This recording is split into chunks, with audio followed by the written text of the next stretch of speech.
इनके सालाना इनकम 10 लाख रुपये है, इसका कार्ड क्यों कर बन जाएगा? मैडम जी यो देखो कागजा में 90,000 पे साइन हो रहे हैं पटवारी के। पटवारी तो पैसे दे के चढ़वा के ले रहा है, तना ना बेरा। चाहे वो पटवारी पे करवा रहे हो चाहे किससे पे करवा रहे हो, कागजा में 90,000 चढ़ रहे हैं तो मैं इन अपलोड करूंगा और फार्म भरूंगा इसका।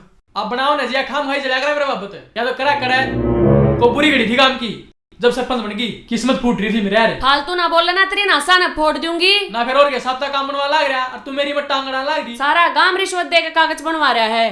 तन्ना तो बना रहा है छोरे, मैंने कह दी ना नहीं बनाना, मैं इस गांव की सरपंच हूँ।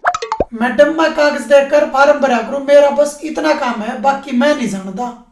चाहे को सरपंच हो चाहे कोई कुछ हो, मैंने फार्म भरना है बस कागज देख के। कागजा बचत रहे इसके 90,000 रुपये, तो मैं उसकी वजह तो बनाऊं। बनाओ ना जी आप।